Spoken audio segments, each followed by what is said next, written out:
Haya ni maoni ya moja kati ya wadau wa mpira hapa wilayani Kyela, lakini pia wewe ambaye unaifuatilia Ipinda Online TV, bado tunaendelea kusanya maoni mawili matatu kulingana na hiki ambacho kimeendelea. Tumekutana na mdau mwingine hapa ambaye yeye atatuambia kwa mtazamo wake, yeye anadhani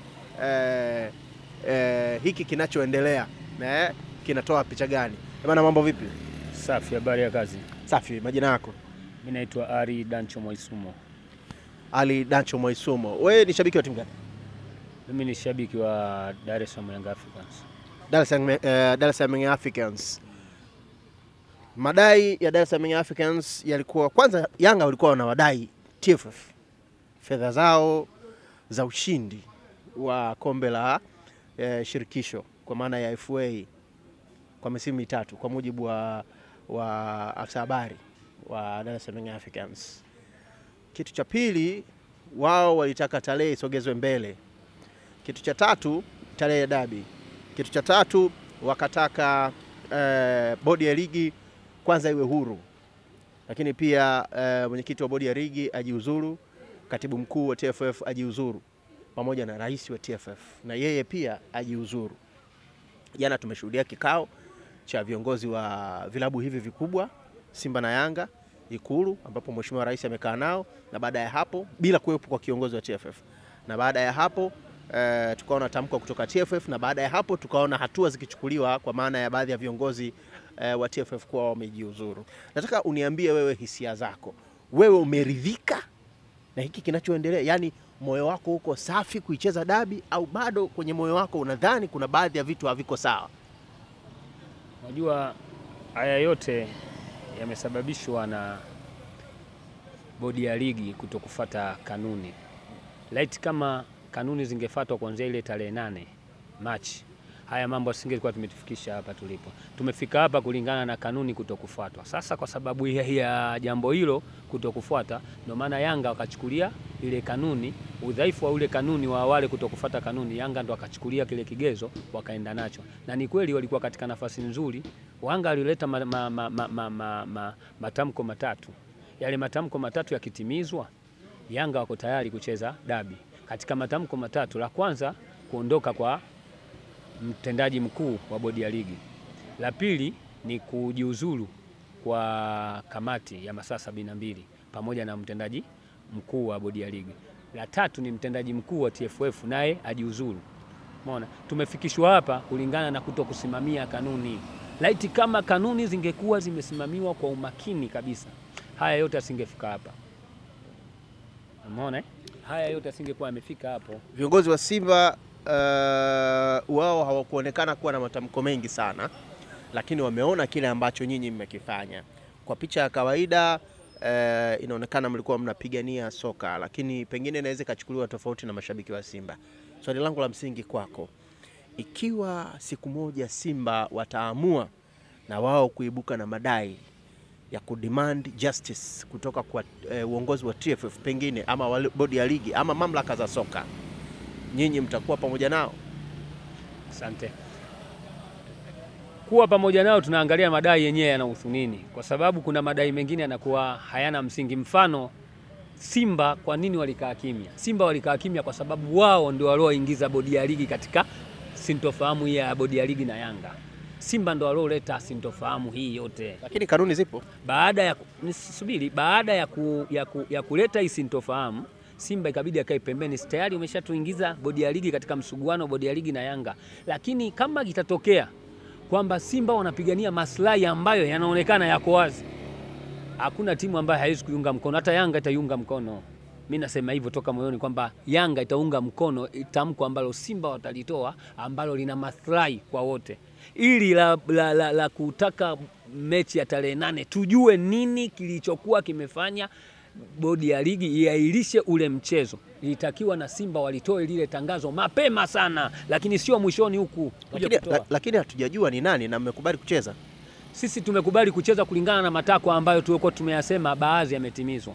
Mfano tulivyowatikisa bodi ya ligi na kweli wakatikisika.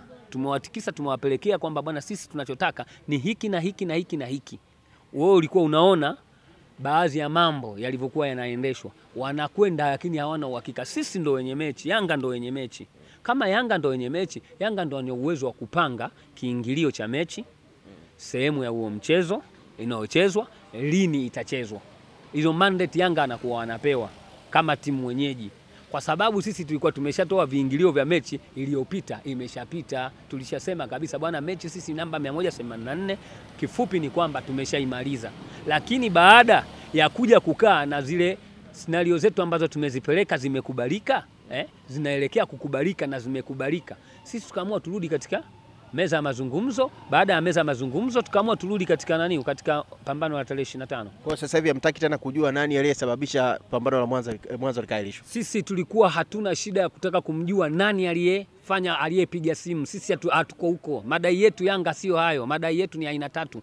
Aondoke mtendaji mkuu wa ligi, hajiuzuru mwenyekiti wa bodi ya ligi, ajiuzuru na katibu mkuu wa TFF. Ndio madai yetu, na fedha zetu tulipo. Ndio madai yetu.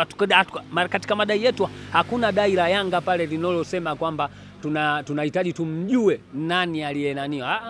Madai ya Yanga ilikuwa wanahitaji ripoti ya uchunguzi wa kile kilichosababisha mechi ya tarehe 8 kutokuchezwa. Hiki ndicho ambacho walikiandika kwenye statement yao ya kwanza kabisa, na mpaka sasa hivi hakuna ripoti yoyote iliyotoka. Ndio maana nikauliza, mnaenda uwanjani kucheza tarehe 25, takwa lenu hili la kutaka kufahamu sababu ya ripoti ya sababu ya mechi kuahirishwa, sasa hivi hamuhitaji tena? Sisi hatuhitaji kujua sababu sasa hivi, hatuhitaji kumjua nani aliyesababisha nani. Sisi matakwa yetu kama nilivyosema mara ya kwanza, matakwa yetu yalikuwa ni aina tatu. Basi ndio matakwa yetu makuu. Takwa kuu lile la kusema yule mtendaji mkuu wa TFF ajiuzuru, lile tumeiachia mamlaka, na mamlaka ina uwezo wa kumuondoa saa yoyote. Basi tu haijaamua kufanya jambo la kumuondoa, kwa sababu kama imemuondoa Almas Kasongo ndani ya masaa hayazidi masaa 24, imemweka pembeni. Uwezekano wa kumuondoa hata yule Kidau ambaye ni katibu wa TFF upo, kwa sababu yule ni mamlaka yake ya uteuzi ni rais wa TFF. Wamesema ni simu kutoka nani, kiongozi wa juu wa serikali. Hapana, sisi tuhitaji kumjua yule kiongozi wa juu wa serikali. Sisi matakwa yetu ni hayo. Simu sio, inawezekana sio kosa lake. Sisi matakwa sasa pale ni udhaifu wake yeye, ana maana anabeba tatizo la yule ambaye sisi hatumjui. Sisi tunachotaka angesimamia kanuni. Wewe udhaifu wa kusema si niipigiwa simu hata singekuepo, lakini kutokusimamia kwake kanuni, msalaba lazima ubebe. Mechi ya mwaka 2021 wakati unaahirishwa muda, TFF walisema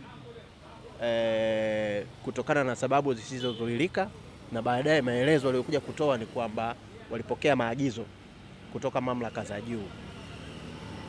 Mchezo kasogezwa mbele, kama unakumbuka vizuri. Klabu ya Dar es Salaam Africans iligoma, ikapangiwa tarehe nyingine, mchezo ukachezwa, si ndio? Hauoni kama labda Kidau pia alipokea simu kutoka kwa watu wa mamlaka ya juu kiasi ambacho lisababisha akashindwa kukataa? Mimi la 2021, unajua mimi nawasifu sana viongozi wa Yanga. Viongozi wa Yanga wako straight sana kwenye kusimamia kanuni. La 2021 uwezo ukairisha masaa 3 kabla, unamwambia mtu kwamba bwana mechi imesogezwa mbele mpaka saa 2 si saa 1 usiku. Uangalie na mazingira ya watu wanavotoka. Watu wanatoka sehemu tofauti tofauti. Umeona? Wanatoka sehemu tofauti tofauti na wanatoka katika mazingira tofauti tofauti. Lakini mlicheza. Tulicheza baada ya kukubali matakwa yetu tena, kwa sababu sisi tulisema sisi hatuwezi kucheza saa 1, tutacheza saa 11 tunapeleka timu. Na ni kweli tulipeleka timu saa 11.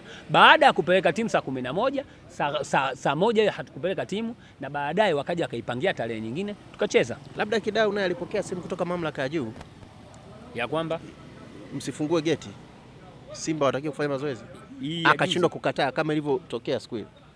Hii ya juzi. Ya juzi.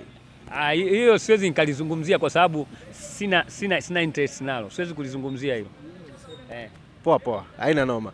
Tunashukuru sana. Bana, wewe mfuatiliaji wa Ipinda Online TV, tupo hapa tukikusanya maoni mbalimbali ya kila ambacho kilitokea ama kimejili. Sakata la dabi ya Simba na Yanga, sakata la viongozi wa TFF kujiondoa madarakani na wengine kusimamishwa kutokana na kile ambacho kilikuwa kinaonekana kama madai ya klabu ya Dar es Salaam Africans kutaka uongozi uondoke. Tutarejea hapa tukiwa na wadau wengine wengi ambao watakupa maoni yako. Don't go nowhere.